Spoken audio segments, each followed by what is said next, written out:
Hey, welcome to Film Fanatics, three film geeks discussing movies both new and old. My name is Dan. My name is Justin. And I'm Joe. This week, don't go online or you might be unfriended.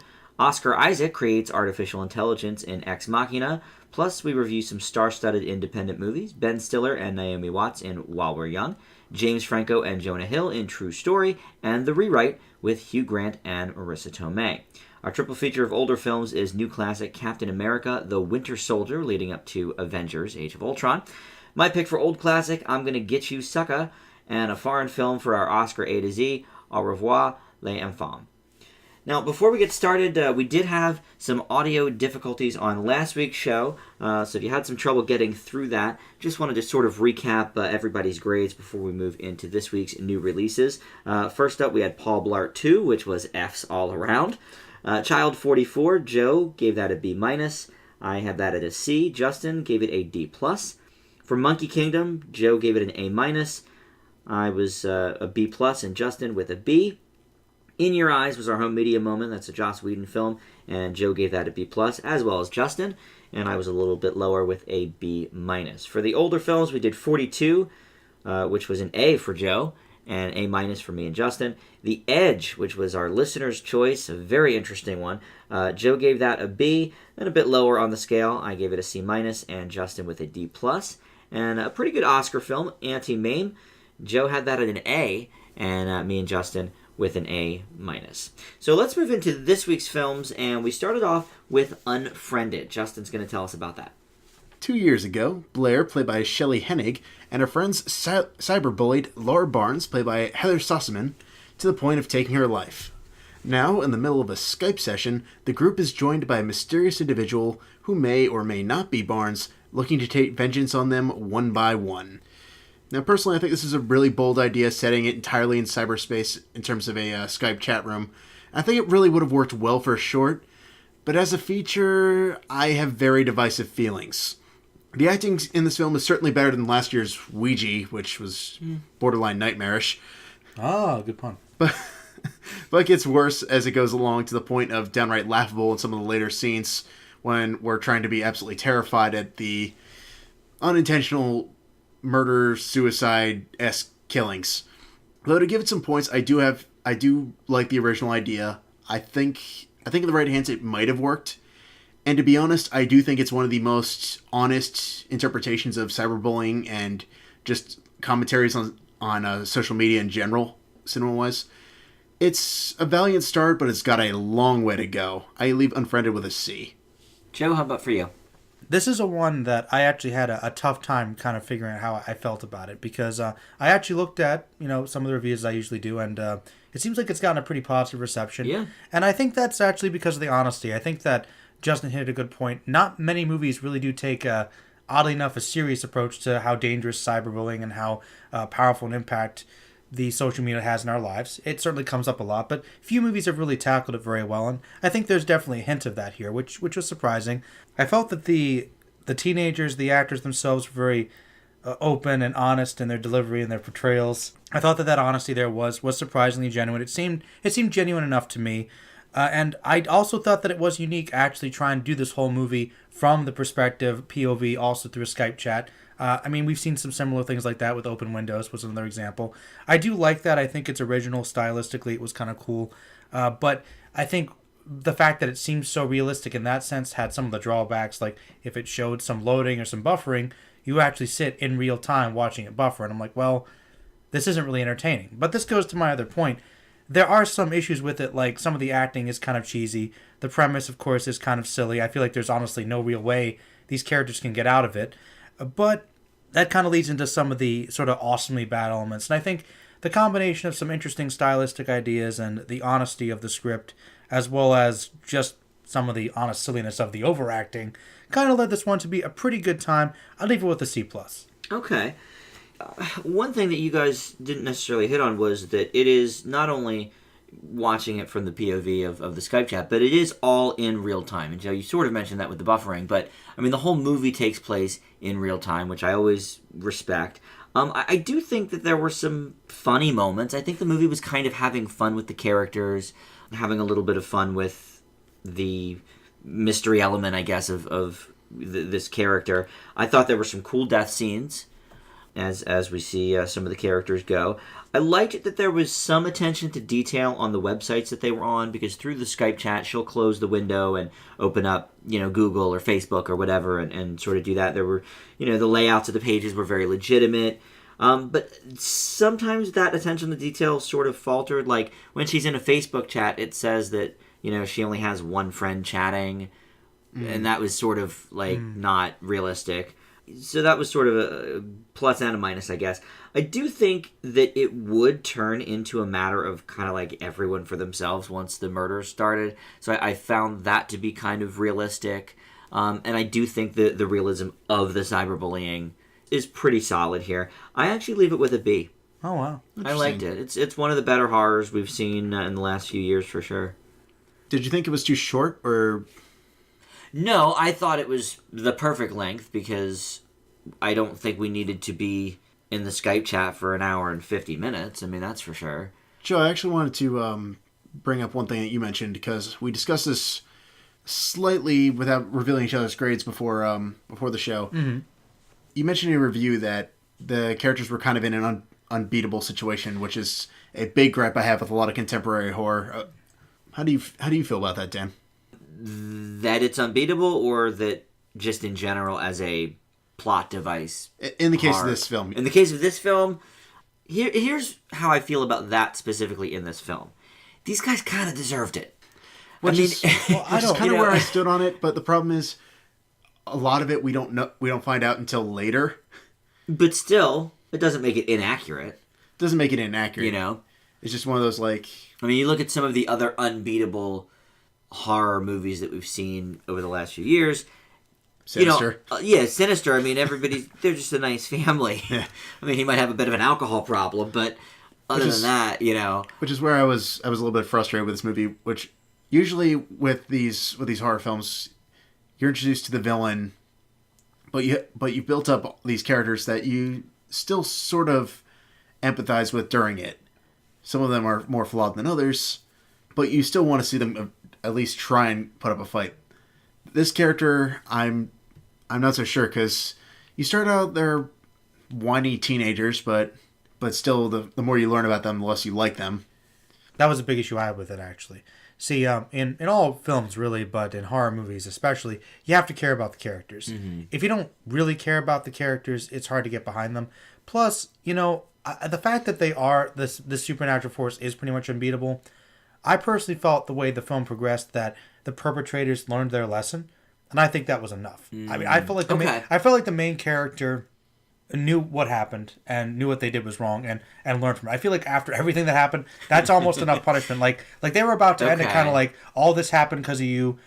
All this stuff is out there to see what you did, and we see, okay, no, that would have been clever. That would have been smart if what's the victim's name? I forget her name. Laura Barnes. Yeah, if Laura Barnes had understood how it worked, and you know how she does with Facebook and and everything, that would have been perfect. Spin on her. I liked where that was going, and then it kind of just goes for a super cliche. Oh, well, I'll be honest. I think a better punishment would be to live with that rather than maybe meet an end. Interesting. That's why I really did not like the conclusion. It should have cut out like 2 minutes before it did. And in addition to that, while one or two people maybe deserved it, I also argue they don't deserve death. I'm sorry. I guess that's true. I'm sorry. That may have been a little harsh. But even people are really, really bad. But that's what I'm saying. Like one or two of the people, okay, maybe. But like I said, I think they do grow because of it, which I would have liked because I can see that, which was more clever. Mm-hmm. But you could argue, okay, she wants revenge. You're done. These other people, they might not be that great, but like the one guy who's my favorite was, the hacker guy. There's nothing wrong with him. Like he did do one really stupid thing, but he was nowhere near as bad as the other two. He said some mean things. He said some dumb stuff, but he actually was trying to help his friends. Yeah. And one thing I liked about the group was they all were kind of different people, and I thought that was realistic. It was subtle. You got a guy who was a jock. Mm-hmm. One guy was a bit quiet. They got kind of a geeky guy, but they're all hanging out on Skype, Yeah, that is true. I thought that was, it was diverse friends. Very diverse, in terms of what you generally expect. That's how Skype really is. And it really is. So, although this movie is not really a great advertisement for Skype. No. It buffered a lot and a lot of like shaky. I mean, I know my Skype experiences are typically not that bad. Actually, no. They recently redid Skype and they fixed a lot of their issues. I haven't had too many. It used to be worse, but So I was actually kind of surprised Skype loaned its name out to this and the sound effects and stuff, just because it's not the best picture. I don't know. You know, When did they redo their whole thing? A couple months ago, like it actually does look That might different explain than it. it did in the movie when they were filming it. Because I think this was shot a couple years back. So that could be it, honestly. But no, I like that. I don't know, kind of a movie based around Skype. I'm cool with that. I can get behind it. Yeah, no, I'm just saying that it didn't make them look like the greatest video chat company, but You know, at least it was integral. It was realistic. Hey, all companies have their issues, and I mean, it's better than just Superman destroying like an IHOP. You know, I mean, like, what does that Because say? why the heck not? You know, like, what does that say? all right. Well, Joe, let's stick with you. We're gonna go to Ex Machina. You mean Ex Machina? I do not mean that. Desus. Well, Ex Machina is a 2015 British science fiction thriller written and directed by author and screenwriter Alex Garland, making his directorial debut, which doesn't surprise me, and starring, forgive me, I know we've seen him before, and starring Domhnall Gleeson. Mm-hmm. Any relation to Brendan? Yes. Oh, really? It is his son. No. Yep. Is it really? It is his son. Why did it take us so long to figure this one out? I don't know. We should have thought learned brought that it with up in- About Time. Well, talent runs in his family. I guess so. thought maybe he was related, but his son? Okay.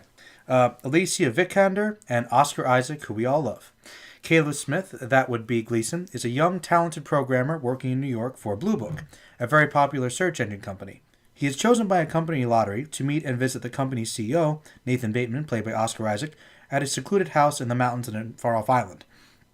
Nathan wants Caleb to spend a week performing a Turing test on a humanoid artificial intelligence named Ava, who's played by Vikander, who is a highly advanced android. The question is, what is the true purpose of this visit?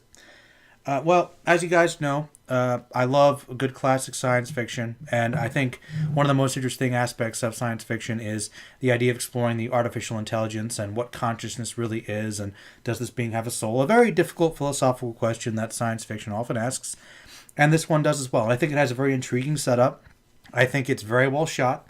I liked some of the close editing in this movie. I think the characters are interesting, and they're strange, but they're kind of believable, which I think kind of fits the situation. And I really loved the prosthetics, I have to say. I don't know whether it's CGI or whether it was actually physically there, but whatever they did to kind of match the skin melding with the cyborg body, I thought that was very cool. It seemed very genuine, kind of a good throwback with an interesting spin. You're not really entirely sure how the characters are, what their motivations are, what they're thinking, or how it's going to turn out. My only real issue with the movie is that as it goes along, I feel like it kind of loses focus somewhere, because it seemed like it was really building toward this one question. It was in regards to one character's relation with another. And I know it's a thriller, but it gets kind of bogged down by the direction it goes with one of the characters. And it sort of ends in a way, I'll be honest, I didn't expect.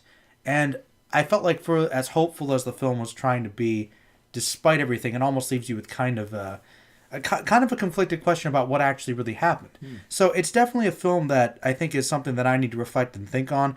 I still think it was, for the most part, well-paced and well-acted. I think Oscar Isaac was great here, playing this eccentric, strange genius, but somehow very down-to-earth. I thought his chemistry with Gleason was great. It was a very tight little film, and very good script here, but I'm not entirely sure if I completely understood or got behind what it was trying to say towards the end, because it seemed like it went a couple different directions. And I'll be honest, I didn't like the way it ended. I'll be honest, because I'm not saying it shouldn't have been cliche, but I felt like it wasn't resolved quite as well as it could have been. Okay. Something was a bit open there. But even so, I leave it with an A-. Okay. Yeah, I think this is definitely one of the best sci-fi movies in a long time. One thing that you mentioned, Joe, is the look of Ava. She is unlike any robot I've seen in film or on television. I really like the design of her and how they chose to, what actual physical parts they chose and what robotic parts they chose for her look. I thought that was very interesting. It is fantastic, the performances from Gleason and Isaac. They did have great chemistry together. I enjoyed the scenes where it was just the two of them. But really, Alicia Vikander did a great job. I don't really know her very much. I heard she was in Seventh Son. Yeah, that's about it. But I don't remember that. I didn't remember it either. She was apparently the love aspect in that. Yep. But speaking of that, another thing I really liked about this movie is they sort of downplayed the romantic aspects of it. It's there. They show up as minor plot points, sort of the impetus for other plot points. But the story itself of the artificial intelligence and the questions behind it never loses focus to the romance. And I liked that. I think it's got a lot to say about our fears, our human responses, that sort of thing. And I do have a couple gripes as well. One is that I believe the film wants us to find certain things as these big reveals. Mm-hmm. And one specifically is super obvious. But yet the swelling of the music and like the big dramatic, quote unquote reveal was just like, yeah, I know. Yeah, that was extremely obvious. Yes. And I have sort of a different issue with the ending than I think you did. I didn't necessarily dislike the direction it went. I thought it was actually very interesting. But the movie has this perfect shot to end on. And it keeps going. And it keeps going for another few minutes, and it was unnecessary. That's my problem, yeah. It was this perfect closure, fade to black, do the credits, and you're left with a few questions, but I thought it would have been a nice way to end it. Okay, like one I know the shot you're talking about. Mm-hmm. A great way, it kind of leaves you with very mixed feelings, but leaves things open. Right. And I think there's a couple more scenes that go with kind of arcing out to a conversation they had earlier in the movie. Yes. Which kind of confuses me more about how to feel about her and the direction things are going. Right. And I'm like, and then the message was confused to me. Like, I'll be honest, by the end, I wasn't sure how I was supposed to feel. Mm-hmm. To be Well, honest. they foreshadow it in one instance about how things played out the way they did, but doesn't necessarily mean it's just leaving me with a lot of unanswered questions. Well, and if they wanted to do that, if the director wanted to make that choice, I would be fine with that. There's a really cool closing credits, visual montage. I really like the way those showed up. So you end on that great scene. You do that cool visual effect thing with the first part of the credits, and then you have a mid-credit sequence before the scrolling credits. Well, that's kind of a cheat, isn't it? I mean, where do you really want to end your movie? Are you just going to say, oh, well, if you ended here, I guess. I know, but I agree. I agree that would look better. Yes. But I just say, just bag it entirely. I don't like that. Let's leave it open. Well, anyway, it's an A- for me as well. Justin? Science fiction, I feel like, is an underappreciated genre, at least in terms of professional praise. So when one comes out that is truly deserving, I feel like it's necessary to tip one's hat. Ex Machina is not the first sci-fi film to flirt with the big question of what does it mean to be human. Obviously, we had last year's Under the Skin to help out with that as well. But the use of the Turing test is where it allows Gleason and Vikander to truly shine. Their interplay is great. They have some really tense moments. It really helps build the suspense of the story, which I liked a lot. However, my biggest issue with this film is the third act is all over the place, trying to play with this robot dynamic, this more thriller-driven motif that's... I don't want to say it's bad, it's just forced. Awkward. A little awkward. Yeah, it's really awkward. And they add this surrealistic component that sort of kicks off the third act that I really don't know how to feel about, and it all sort of closes in this ending that I really, really, really don't know how to feel about. It's okay. Exactly. It's just okay. That's, it's funny. I think we all have different feelings about it, but our biggest problem does seem to be the conclusion of this movie. Mm-hmm. It's not enough to drop the grade dramatically, but it is incredibly noticeable. I leave with an A- as well. It is noticeable, but I guess it didn't really bother me the way it bothered you guys. I was more focused on why is the last 3 minutes of the movie in there. Yeah. Well, they shouldn't be. It confuses things. It's true. And by the way, I don't know if this might have been an edit or something, but in regards to the thriller aspect, there's kind of a conclusion. Sort of ish. Involving, there's a conclusion, all right. Involving, some violence. Mm-hmm. The way the violence occurs, did you guys get the impression that maybe they were trying to imply somebody else was a machine? Only because of the way the certain weapons were thrust, so to speak. Given one particular shot early on involving Gleason. Because they never follow through with that either. By the way, there's a shot with Gleason where you're wondering, he's kind of questioning what he is. Mm-hmm. I still don't know. There's a scene, this isn't a spoiler, about maybe a third of the way into the film where he has his shirt off, and there's this really, really, really big scar. Yeah, they never went back to that. You're right. I did think of that, and they never went back to that. But do you know what I'm talking about, Dan? Yes, There's a I scene do. towards the end where I'm like, that doesn't seem the way that should really... Now that you mention it, I did think that it was odd looking, but I couldn't put my finger on why. And I was thinking, that's a very odd reaction, but considering all the questions this is opening about who's what and what's human, Right. They kind of did touch on that thriller aspect, but they never really say it out loud. It's just kind of like... The way that happened, I thought, are they just going to reveal, oh, this person was a machine? No, they never really... Like, little things like that. I'm just like, this movie did not quite know how it wanted to end. There's too... For lack of a better word. Not really. I mean, it felt like it was really building solidly with each of these sections. They divide it by each of the sessions. The last, like, session or two isn't even really a session. So, I mean, it's like, it becomes a different movie, and there's just too much going on. Like, this movie was so close to being perfect, but there's just some hiccups there. So, but it's still a very, very good movie, though. Very beautiful to look at. I did like the Wizard of Oz reference. Well, my favorite, and Justin can attest to this, I think you remember, my favorite reference... Star Trek. Let's just say let's just say that I'm Kirk and you're the Starship Enterprise. We're going to go full speed ahead. So there were a lot of good movie references and stuff. There were. That was pretty good. Isaac was pretty pop culture savvy in this. It was pretty. Ghostbusters was good, though. Yeah. How did Lisa not see it?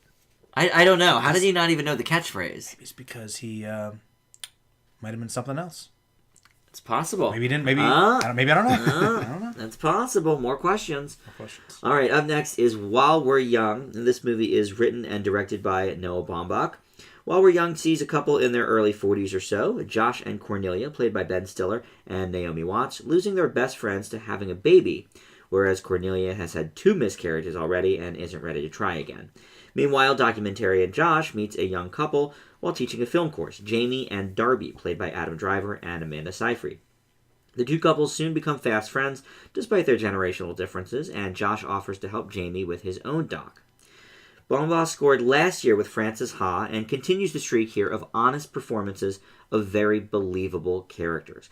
Like in that film, he wrings laughs from realistic events and situations. I related very much personally to both the older couple and the younger couple, and I thought the movie also swerves in directions I didn't necessarily see coming. I really thought that it would zig and then it zags a couple of different times in the movie.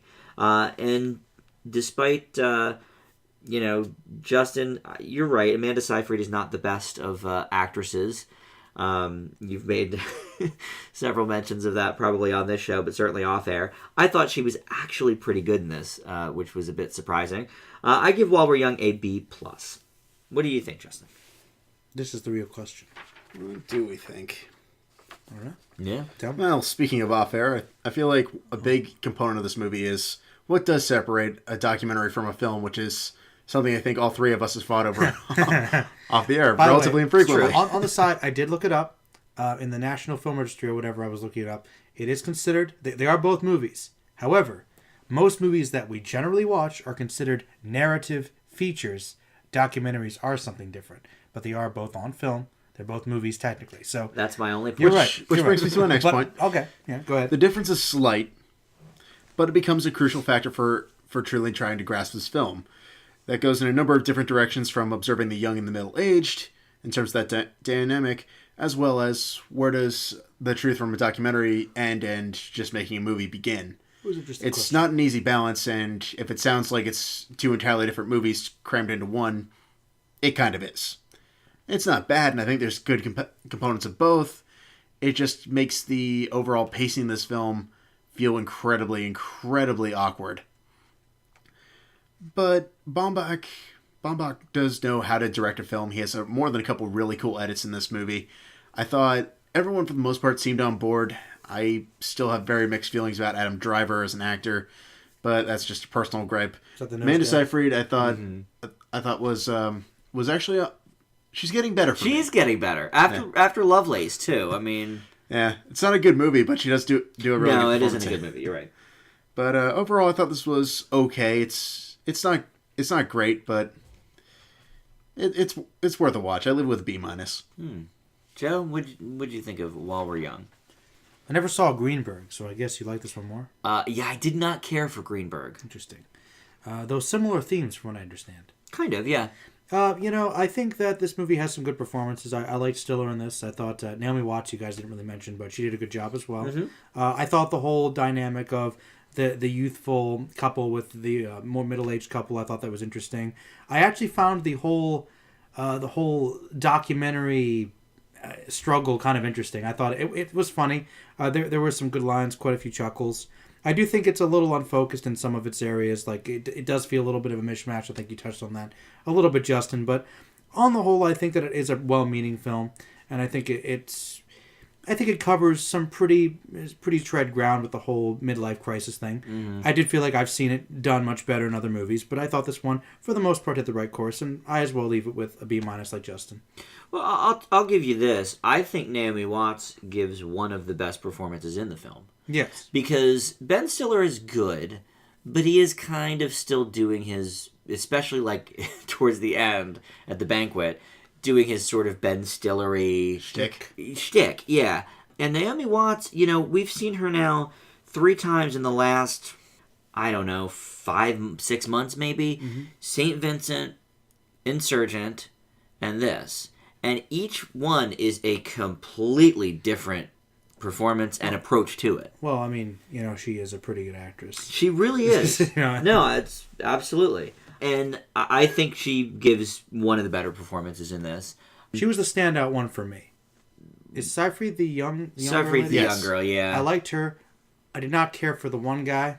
Adam Driver. Yeah. I thought he was okay. See, I like Adam Driver. Maybe I'm in the minority here, I guess. I mean, it's not that I thought people that like him. It's just I meant in this room. Well, I don't know. I thought in the portrayal, I didn't know if it was necessarily bad, but I wasn't sure how I felt about the delivery. Like, it seemed very I just don't buy him as this like super devoted documentarian. I feel like I actually was okay with how he was generally throughout most of the movie, and then as we learn more about it, there's kind of a more devious aspect to his character. I'm not entirely sure he pulled off. Maybe it was the aloofness just expanded on, but I thought it was okay for the character, but I never really got quite as into him as I wanted to. Okay. Do you think, and that's more of a performance issue, you think, than a script issue? Yes. Well, the script issue is the fact that I know it's Ben Stiller's character's story, obviously, but I would have liked to have seen a little more balance. I liked the interaction between the couples, but we only regularly get to see one side of this. I would have liked to have seen this young guy's perspective, because much like a lot of other movies, even Ex Machina to an extent, just the idea of social media influencing our lives and respect to different generations. Another movie that touches on it. Certainly Unfriended touched on it as well. Unfriended, so it's kind of a theme. But really, the last couple of years, it has been coming up. Chef, I know, was a big one for that. It's true. In different ways, they're just showing how you can look at this topic in many different areas. This movie does this well, particularly with documentaries and just the approach to that. Really, there's a little bit of a good speech towards the end with Ben Stiller. It's a shtick, but it still works. I just feel like it would have been nice to get to see the younger generation's perspective on that, because they're kind of immersed in it. And this one, I feel like they're almost bordering on two-dimensional, because we just say, he's just a kid, he's young, and let's face it, there's always more to a character than that. Yeah, but they weren't really entrenched in the social media. That's what was interesting about the dynamic, is that Stiller and Watts were on their phones the whole movie and doing this, that, and the other thing, and Seyfried and Driver are more almost like hippies, kind of. Well, and I kind doing the back to nature thing. Yeah. And I liked that, sort of, but I also kind of had a problem with it, though, because I thought it was a bit awkward. Like, I felt it was more like the director or the writers saying, us feeling nostalgic, and here's these younger people that are reminding us of the older days before social media. They're like, oh yeah, that was a good line. Yeah, man, they can watch Citizen Kane and Goonies. They don't care. Since when has Goonies become a good movie? Doesn't everybody love the Goonies? So I didn't quite understand some of these things. That character sucked anyway, though. Oh, yeah, that other couple. Yeah, they were. Oh yeah, that one part with the whole undeveloped plot point. But the one reveal there, I hated those characters. That's yeah, not respectable at all. Don't care if you have a kid, but basically, I felt like that was more like the writers interjecting nostalgia, because it seemed really strange to me that the younger characters were like, the one guy barely even knows what Facebook is, and he's 25. Just not realistic. I just didn't quite buy that. I didn't buy it. To play devil's advocate, please. I worked with someone at Hot Topic. He was 16, and he typed letters on a typewriter. His favorite shows were all from the 1950s. I mean, people exist that are quirky and Zooey Deschanel and weird, and that's fine. I thought it was believable. But they're still aware of what Facebook is and other components of that. Adam Driver's aware of what Facebook is. He just wasn't on it. It wasn't hip with it. Yeah, he knew what it was. It wasn't like, what is this Facebook you speak of, Ben Stiller? Like, that didn't happen. No, he was trying to be a hipster, but I still thought it was a little unbelievable, like, because you have to survive, and these days it's more...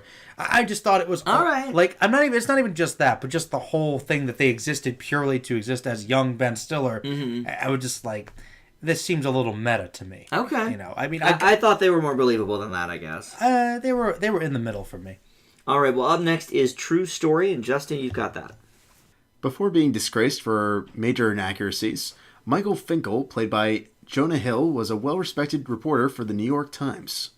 Desperately searching for a new story after being fired, Finkel hears word of Christian Longo, played by James Franco, a man who killed his family and assumed Finkel's name, and goes to meet him in hopes of writing a book. This is another great case of a fascinating and intriguing premise that could have had a lot of potential and just doesn't really deliver enough of what it could have.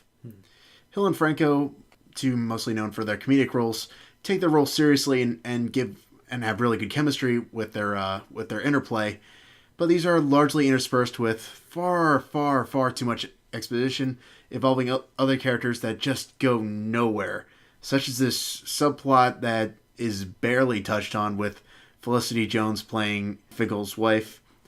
And this all sort of comes together in this slightly melodramatic conclusion, trying to create this psychological thriller angle that just isn't there at all, about trying to seek the truth. There's some really great stuff here. I feel like the performances are good. I just wish that they had a better story to go along with it. I leave it with a C+. I'm pretty much with you here. I think this is a captivating story. I remember when this happened, and I thought it was interesting at the time, and I thought it was interesting that they were going to make a movie about it. I think Hill and Franco both give good performances. I think Hill shines the brightest here, though. He has already established himself with Moneyball and Wolf of Wall Street. Right. Wolf was a little more comedic, I suppose, but he is becoming a formidable, dramatic actor. And here I think he knocks it out of the park. Franco does a good job, but I think he struggles a little bit just because, I don't know, just the way his face is like dopey Pineapple Express-y type face. He's played psychopath before, and it's just a strange angle. He hasn't got it down yet. Well, he's trying to convey creepiness here with this character, but Too much ham? It comes across as kind of dopey. You know, and God bless him, I think it's just him. You know, like 127 hours, he was the only one in the movie. So, you know, next to The Rock that he was stuck between, sure, he did a great job. Next to Jonah Hill, though, I thought he actually paled a little bit. But believe it or not, Jones, who I thought was a bit overrated in Theory of Everything, gives a decent performance here. But you're right. Unfortunately, her character is like super hollow, complete throwaway. You could have lifted her out of the movie completely. Wouldn't have missed a thing. Wouldn't have missed a thing. But I thought she did a good job with the script and what she was given. And I thought her scene with Franco was okay. I thought it was pretty decent. I just wish it went somewhere. Yeah, exactly. Like, she performed it well, but her character really didn't need to exist. Huh.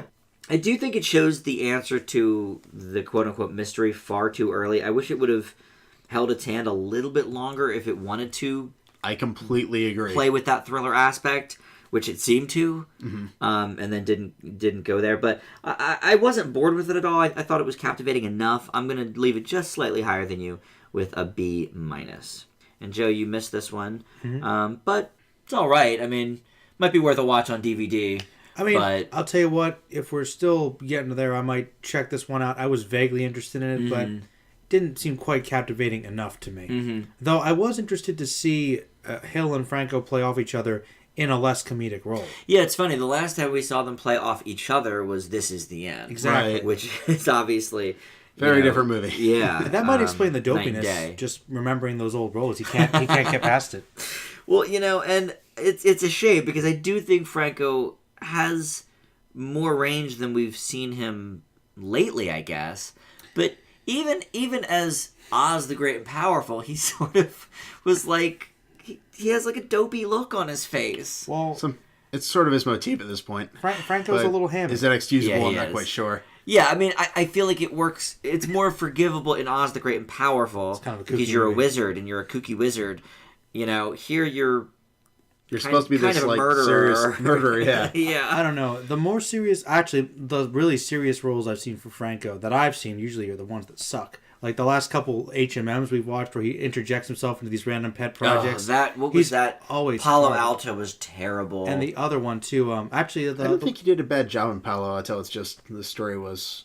he was like the one where he was younger that I picked for Old Classic, American Crime. Yeah, Is he that was what they that have? kid. He was a useless character in that one Yeah, too. he was. Yeah, I but can't they didn't deny really that. give him much to do in that one. I know, but it's just I feel like he just kind of. I'm not entirely sure that one's entirely his fault, though. Yeah, he was still pretty young then, and just kind of they didn't give him much Starting to do. out. He floats though. Yeah, you've seen 127 Hours, though, right? Actually, I never have. I mean, Really? that is the dramatic performance to see. I'd agree. I've heard I everybody's definitely like that's amazing. But Yeah, I would give him the nomination for that, like wow. they did. But here, I just he's okay. he's okay.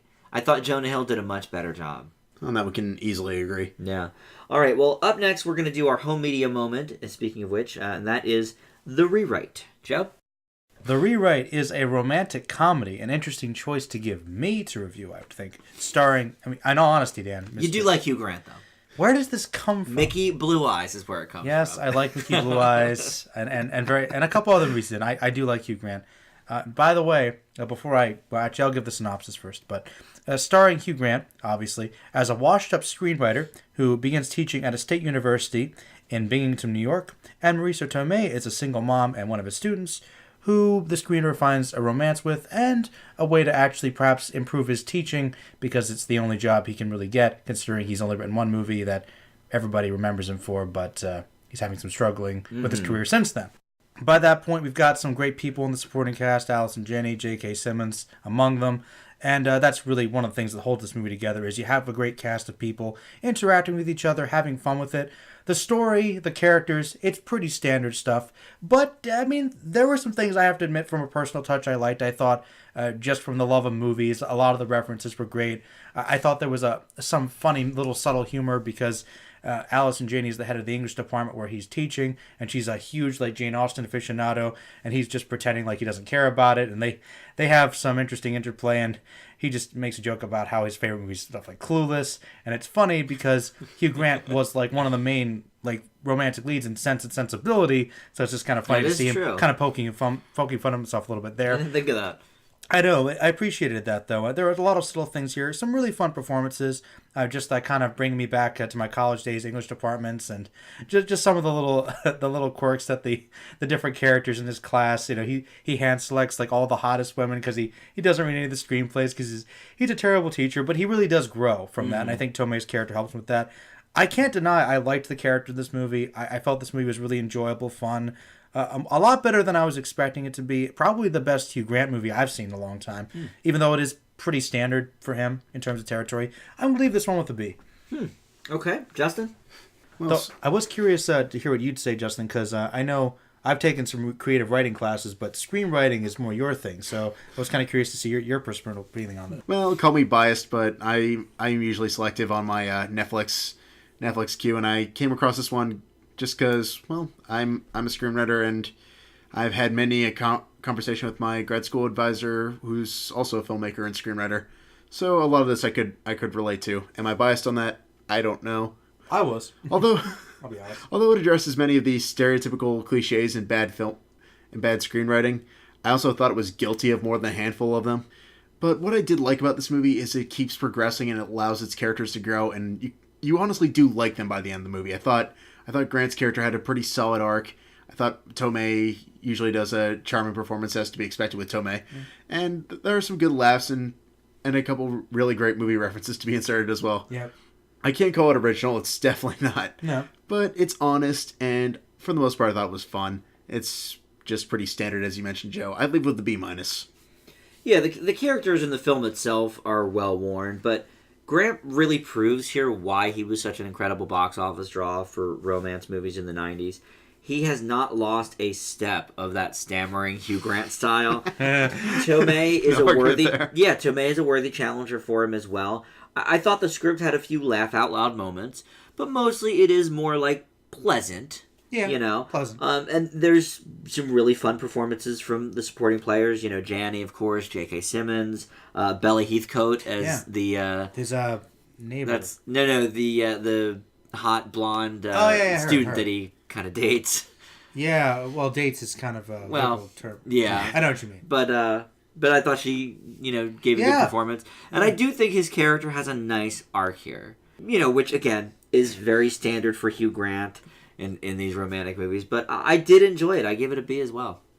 Yeah, but better than I think we all probably thought it was going to be. I thought it was like C territory, probably. For about the first 20, 30 minutes, I was expecting C territory. Then it started getting better. I was like, okay, we can be friends movie. I thought it was pretty decent from the start. I liked it from the beginning. I have to say, I laughed a few times right from the beginning. I mean, it's.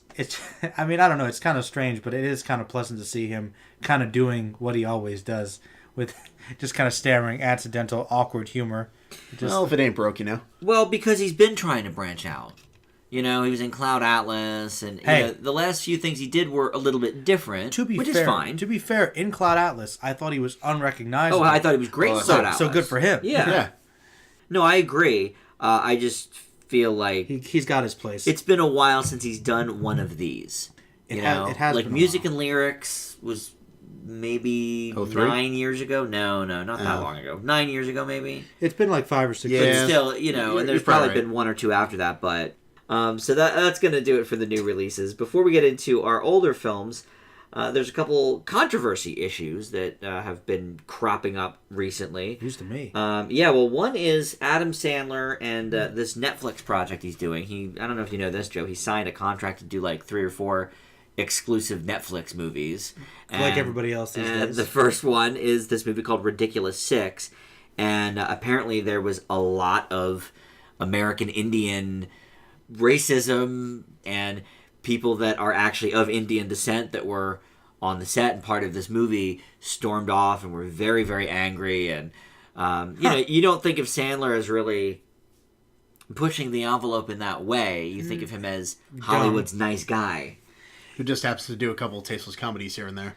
Yeah. I mean, his particular type of comedy is usually gross or stupid. Yeah, it's like gross out humor, maybe offensive every so often. But he's usually not known for being particularly racist or anything like that. Correct. No. Correct. And even the film's American Indian cultural advisor walked off the set. Oh, no. Because the script was culturally inaccurate and insulting to natives. To be fair, beyond such. At least it had a cultural advisor there to give them a few pointers. Well, here's my take on it. Go on. Number one, it's an Adam Sandler comedy movie. Yes. So let's calm down. That's number one. Number two, and this was in the Netflix statement about it, it's called The Ridiculous 6. It is supposed to be ridiculous. It's a satire of Westerns. Now, I obviously haven't read the script. I don't know what exactly was said or whatever. But I imagine... Oh, I do. All of it is said in a Mel Brooksy Blazing Saddles type of Oh, no, it's way. not. Okay, so explain then. They're trying to shoot for trying to reduce caricature to absurdity, but just turning into racist caricature anyways. Among some of the delightful answers, one character's name is literally Sit On Face. There's a line that literally goes something along the lines of, I want to put my PP in your teepee. That's just dumb. It's ridiculously But how is that stupid. racist? It's just a dumb line. It's stupid and not funny, but how is it racist? They live in teepees. I mean... To be fair, not all Native American tribes lived in No, but teepees. obviously the ones in this movie do, and that's the gag. Which they're trying to do, but it's just not... It's not. It would be different if any of this was even remotely entertaining. It's just stupid. Well, but that's not the issue. The issue isn't whether it's stupid. It's whether it's racist. I have a question. Okay, now, I don't know. I guess I'll have to watch this when it comes out. I guess. Now, I guess I'm obligated to now. But the what's coming to my mind is if people are giving him a hard time about this, but if somebody like Seth MacFarlane can make that movie... I guess that's my point. Which is A Million Ways to Die in the West, where they had that incredibly racist scene with the Native Americans, I'll be honest, which I hated. The stuff that they put in this sounds so much worse than A Million Ways to Die in the West. I mean, I just feel like that's kind of in the same vein, stupid and a little kind of racist, but not many people complain about it because of Seth MacFarlane. I guess Adam Sandler maybe not as known for pushing the envelope, but that's the only reason. Maybe that's why. That's why the only reason I could think they'd complain. Maybe it is worse, but well, here's my biggest issue with that. I don't know. It's not the first time that that Hollywood's tried to collaborate with Native American actors. And history has shown there are movies that legitimate Native American groups have been willing to contribute humor to. Yeah. And it's been really, really funny. It's just, this one, they just threw in a bunch of random stupid jokes that they thought wouldn't be tasteless, and hope that they could do something with it. It's ridiculous. No, I think they knew that it was tasteless. I mean, if the character is called Sit on Face, I think that they know that that's a tasteless gag. It's pretty rough.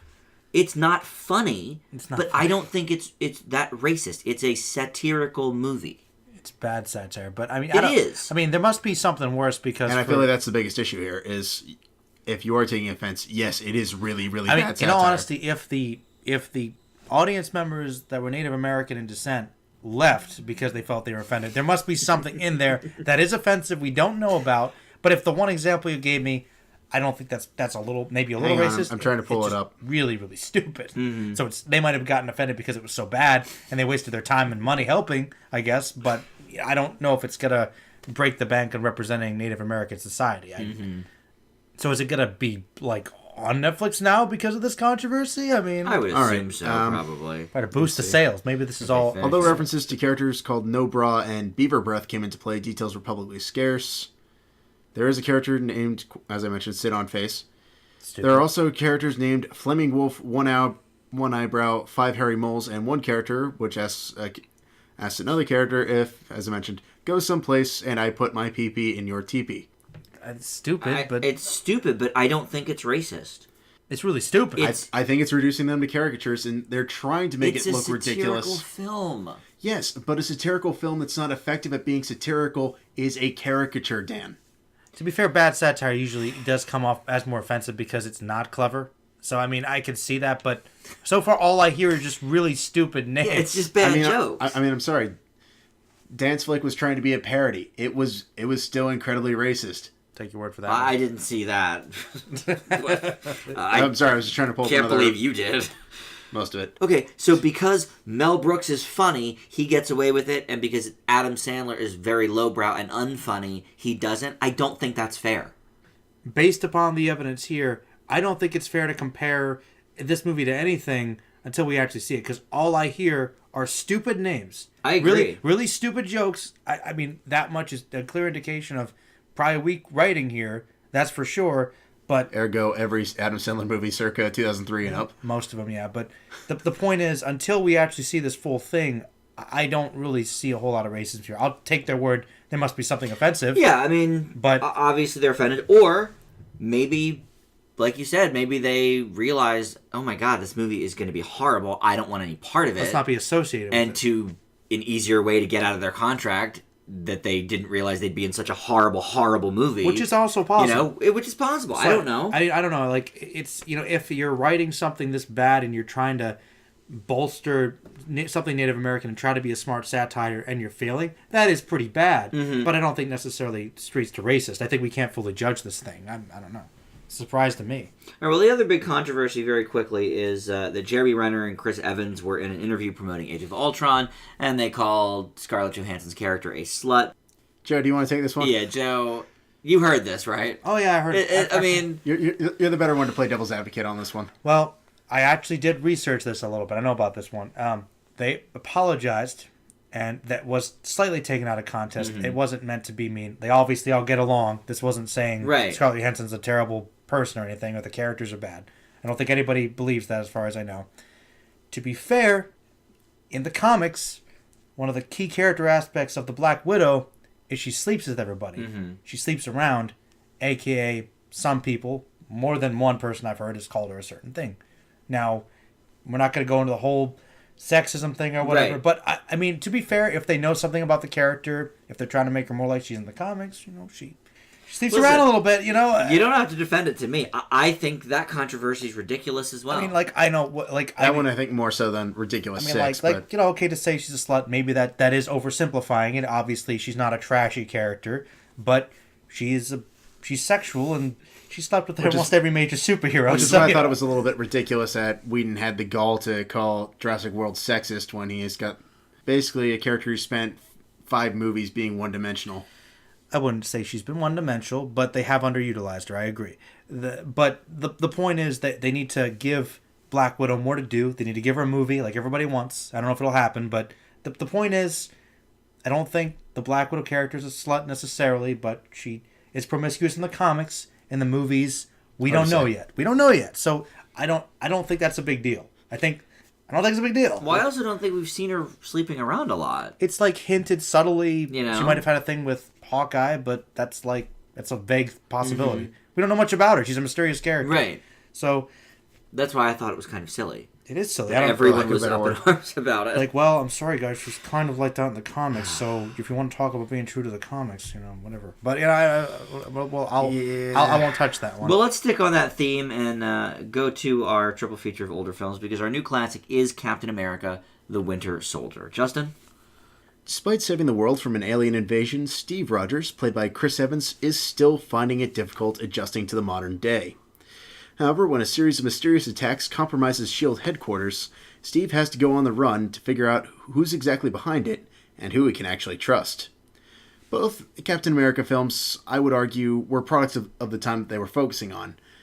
Captain America: The First Avenger obviously focusing on World War II, having a sort of Silver Age take on everything with these silly aspects, song numbers. USO show. USO show that Dan hates with a passion. The Howling Commandos, which were awesome but underutilized. They've come back in a couple of series. And the second acts as a reflection of sort of our paranoid times. Who can we actually trust? Which leads me into my biggest issue with this film in terms of who's really the villain.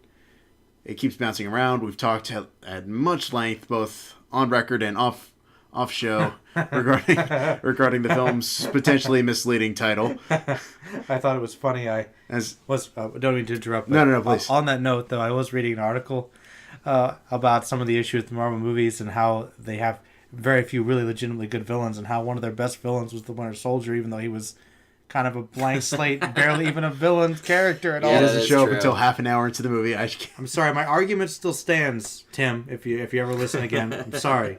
But one thing I did like about this movie is how much the action has changed.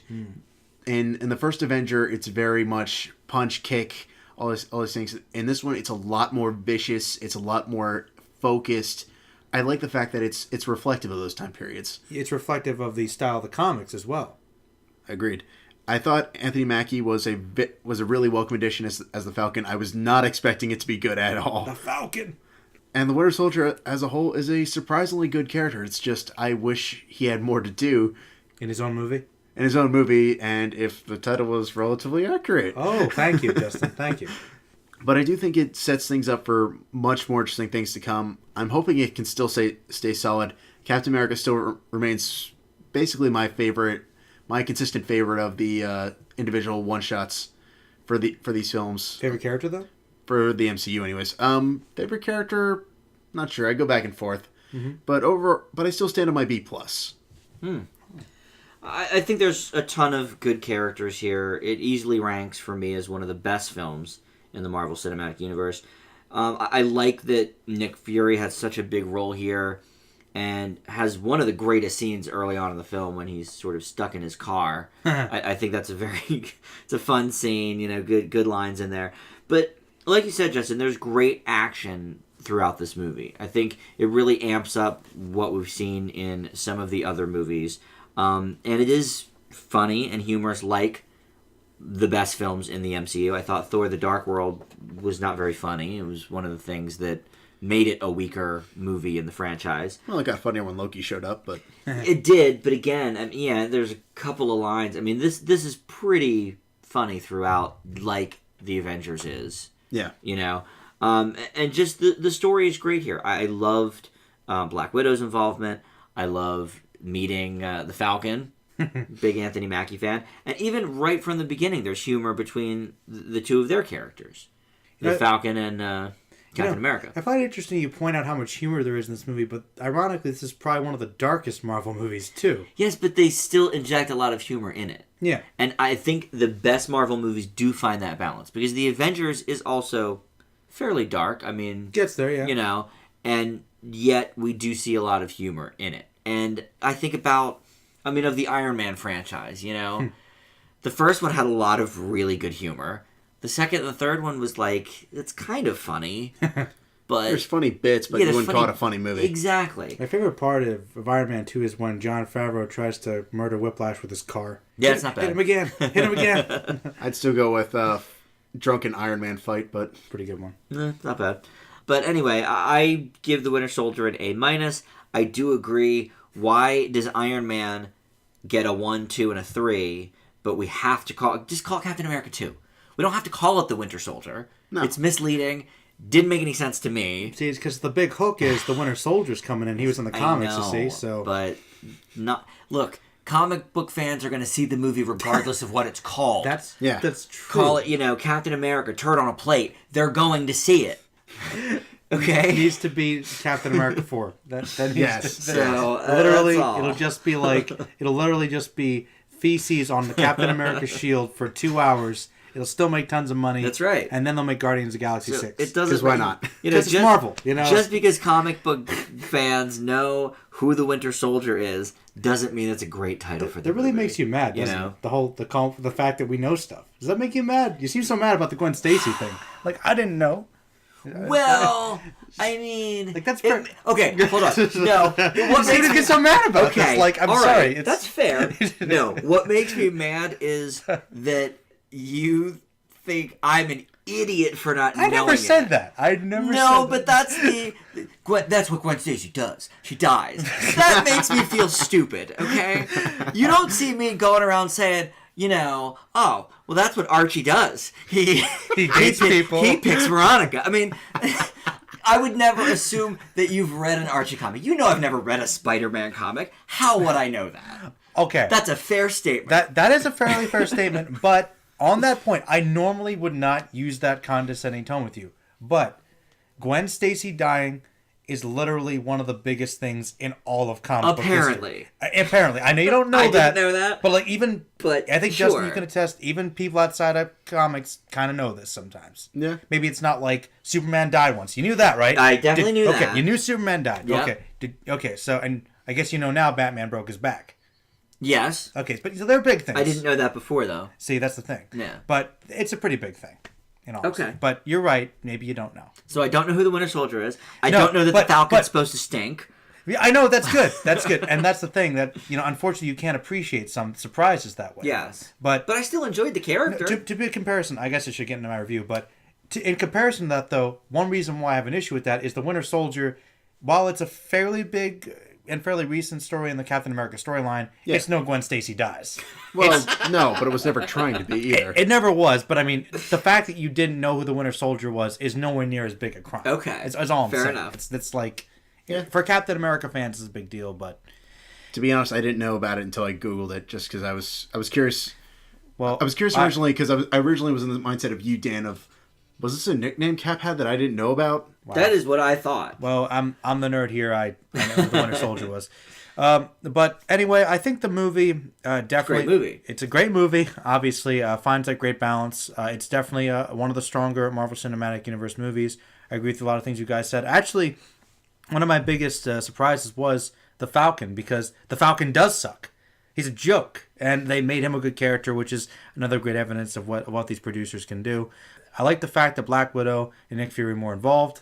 Let's get them more involved. That's not a problem. Cough, cough, get them their own movies. Cough. Get some people their own movies. Seriously, Black Widow should have her own movie. We can greenlight Inhumans, but we can't greenlight Black Widow. I know, that's a questionable choice. But really, Sorry, I'm actually glad, though, that after all this time, you guys are finally on board with me on the title. This movie's villain is Robert Redford. It really is. Okay, it should have been called Captain America Redford. Okay, like the... Captain America, all is lost. All is lost. That's good. That's a perfect title, and it ties in. It gives you a hint of who the villain is. Because the main plot, you can do it subtly, but like the main villain or villains, so to speak, are not the Winter Soldier. Because apparently an ex-friend of this show did not like the idea of Captain America, the enemy within. But I mean, maybe that's a little much. It's a bit on the nose. But you know what? It still would have been a better title because it's not totally misleading, I think. It's a little better. It sounds better, at least. I mean, the Winter Soldier, it's not bad, but really the thing about that villain is he is an interesting character, of course. Good to see him back. Spoilers if you haven't seen the movie. But, he's basically just a glorified henchman. Actually, The only real negative to the movie I thought really was that, well, there was that aspect of kind of focusing a little too much on that. And I really like Zola. Zola is a great villain, and to see him return, I know they're hinting at it, and it was a nice subtle hint the way they did him. It's a comic book thing, but Okay. kind of referencing how he is. I want him to come back and make him bigger because he's kind of slowly becoming the main villain of Captain America. He really is.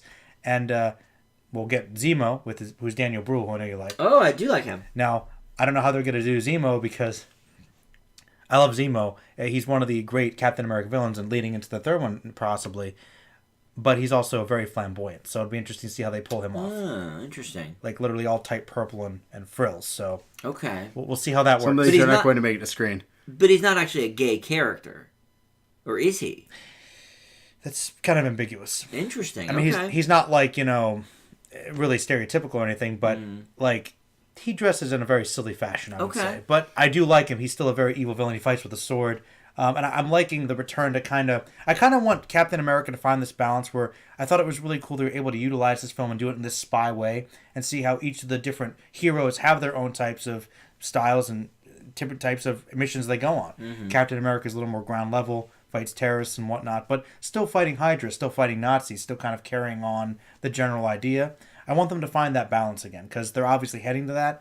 And they're planning to bring Hydra in more because those are his main villains. Cool. But let's delve into that. And Robert Redford, interesting, but we didn't necessarily need him. Mm-hmm. You know what I mean? But he was a good villain. He was a good villain, and actually, you know why they got him for the role? Well, the reason they wanted to do it was because the movie has this very 1970s spy thriller kind of thing. Which was another big issue I kind of had with it. Really? Was the fact that the Russo brothers were clearly trying to...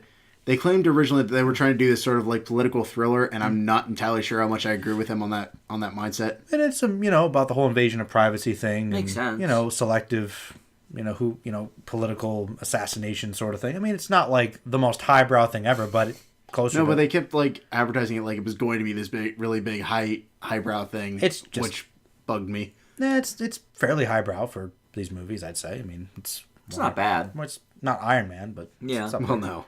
Did you give your grade for this movie? Did I? I don't think so. Oh, it's an A-. Okay. I'm with you guys. Perfect. Well, Justin gave it a B+, Really? which is a bit low, but it's only a shade lower than us, so I guess it's all right. I No, it's not like I hated this movie. No, yeah. You're pretty much on board here. All right, well, next week we will have our review of Avengers Age of Ultron, so be listening for that. But right now it's time for our old classic, and it was my pick this week. And I picked this movie because Justin actually made a comment on last week's show, which unfortunately, like I mentioned at the top of the program, we had some audio issues, so we actually didn't include the top 5 in our posting of the show. But we did a top 5, which included our least favorite comedy sequels, and Justin mentioned that he had never really seen a good Wayans Brothers movie regarding really Sean and Marlon. But I chose an earlier Wayans brother movie, and that is the Keenan Ivory Wayans written and directed film, I'm Gonna Get You Sucka. This is a parody of blaxploitation films, and Keenan Ivory Wayans stars as well. Many of the people who would later be on his sketch show In Living Color appear as well, and several popular blaxploitation actors like Jim Brown and Isaac Hayes. The plot revolves around Jack Spade, played by Wayans, who returns home from the army when his brother dies from an OG, an over gold. Jack wants to avenge his brother's death and recruits an army of his own to take down Mr. Big, a crime boss played by John Vernon. Now, this movie was a favorite in my household growing up with me and my brothers. Very hilarious. A lot of really, really funny sequences here. The plot obviously is merely a means to get from one joke to the next. It doesn't really matter, like you could say with probably a lot of parody films. But here it's done brilliantly. There's a lot of really funny lines, gags that sort of get recycled over and over, sort of, come back around to being funny. You got OG. The OG thing, the leaving 2 ways out of the room gag. And I just think there's a lot of funny performances here. I can't say everything about the movie works. There's a few scenes where the humor might not work as well as it does in some other instances.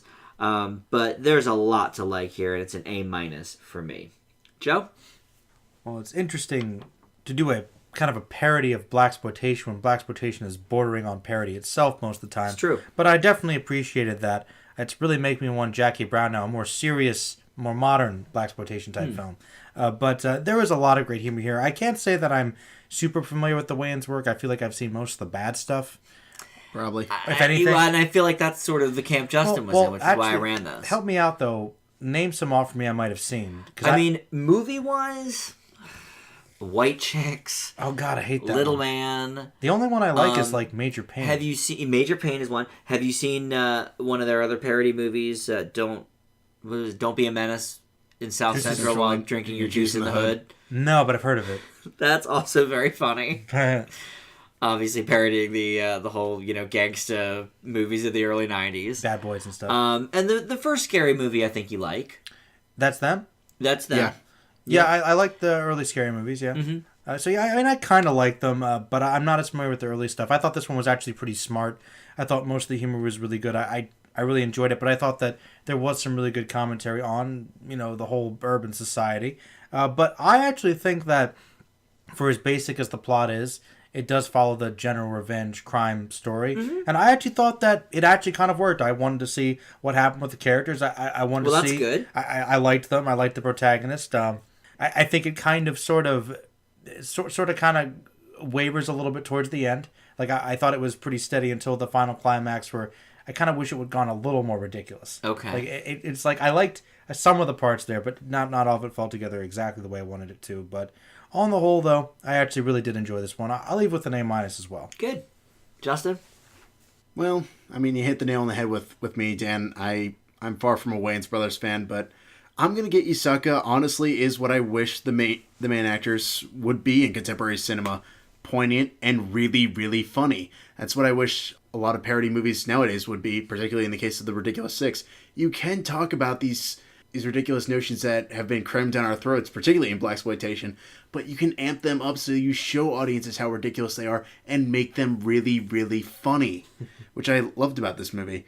And obviously, you said it yourself, Joe, the blaxploitation era just downright begs for a parody, and they go right into it and they don't hold back. They pretty much machine gun it, and I'd say the first 2/3 are pretty solid stuff. The final act's kind of hit or miss, but even when they're missing, you're really, really excited for the next big pun, and when it hits hard. My biggest issue is I just wish that the best material had sort of been more consistent throughout. Mm-hmm. I thought they really shot their best stuff earlier rather than later. But honestly, I feel like it's easily one of the most underrated comedies. I think it gives Mel Brooks a run for his money. I leave with an A- as well. Wow, very good. I will point you guys in the direction of In Living Color. I think maybe you're a little too young to have really watched it. I know about it. I've heard of it. But yeah, I mean, that was a sketch show that was on Fox for about 5 years. Sort of the urban version of Saturday Night Live. But it had some goofiness, but it did have, like, some political humor and some sharper stuff that we didn't really get with, say, Little Man. Why do I feel like Chappelle was really inspired by this stuff? Wouldn't surprise me. Actually, I could see it. Just really reminds me of some of his skits. Yeah, I mean, obviously a lot of the Wayans brothers were in the cast, but, also that's where Jim Carrey got his start. Chris Rock was on there after he left Saturday Night Live, actually.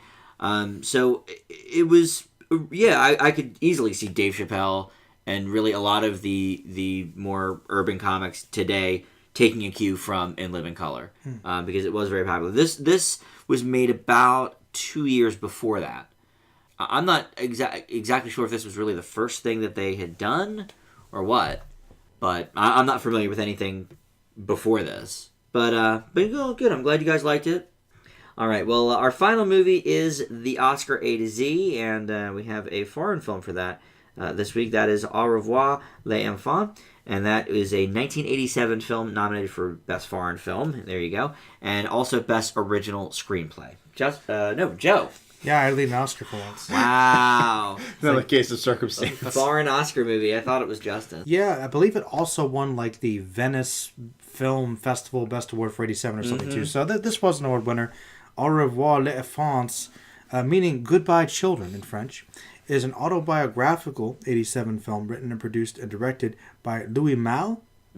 A French boarding school run by priests seems to be a haven from World War II until a new student arrives. He becomes the roommate of the top student in his class.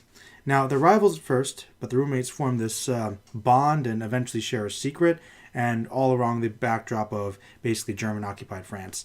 I think this movie definitely is trying to evoke a different perspective of basically what it was like to live in Europe during World War II. Not necessarily in the battles, not necessarily even generally under oppression, but almost slightly removed from it, but seeing how there was such a big event going on that it could still permeate the lives of young children and of teenagers, and kind of have a profound effect on them in their personal lives, but also a little bit outside as well. I think it's really interesting to see a film kind of demonstrate that without being right in the center of the combat necessarily, or the Holocaust. But you definitely get a feel for it, and I feel like that permeates the whole atmosphere of this film. I think it's pretty well shot, actually. I thought that definitely there was some good cinematography here. I thought the acting was pretty good. I thought the characters were kind of interesting, fairly genuine. I thought that, for the most part, the relationships were good. I do think it is a bit long, and I'm not entirely sure if it really engaged me as well as it could have. I do kind of wish there was maybe a little bit more of the World War II stuff, because while it was definitely there, I felt sometimes like it was a bit removed. But on the whole, I think it's definitely just showing a unique perspective, and it was very well shot and acted. So I don't know if it's quite as deserving as the accolades it got, but I thought it was a decent film. I leave it with a B minus. I leave it with a B plus. Okay. Yeah, I think Mal is typically a good director, and by far the greatest strength of this film is his autobiographical stamp. I mean, this stuff happened to him, and they also have really solid performances from the lead children in this. Some of the best movies I feel like about the Holocaust involve children. The Boy in the Striped Pajamas is one of my favorite dramas of the past decade. That's an excellent one. It really is. And, movies like that and this really give us an even more innocent perspective of what is happening. And there's some good symbolism here as well, but Mal doesn't hit us over the head with it. I do agree, though, Joe, even though it's only like an hour and 50 minutes, it could be trimmed down by like 10 minutes. A little bit. I think it sometimes showcases too many like incidental events. That's what I thought. We don't need. Yeah, like there were like random shots of just the boys interacting like on the schoolyard that doesn't really add anything. No, and it's okay. Well, I mean, it's supposed to show that they're bonding, but I understand that, but we got that. I mean, I feel like they went back to that well a lot. They did. yeah, Throughout the movie. Like, I really liked the scene where they're watching the Charlie Chaplin movie. Yeah. I agree. That's Obviously, a great there's scene. some symbolism there.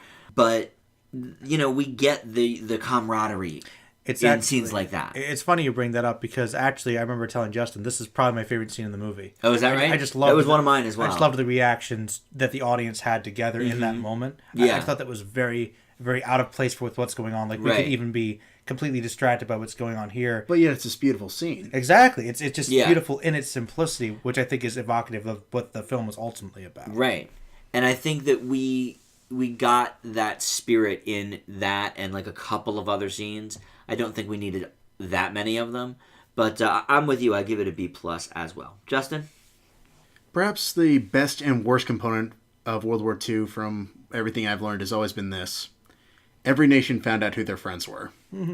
Such is in the case with Au Revoir Les Enfants, a film that shows people from all sorts of backgrounds on even ground for a time, until they're almost heartbreakingly not.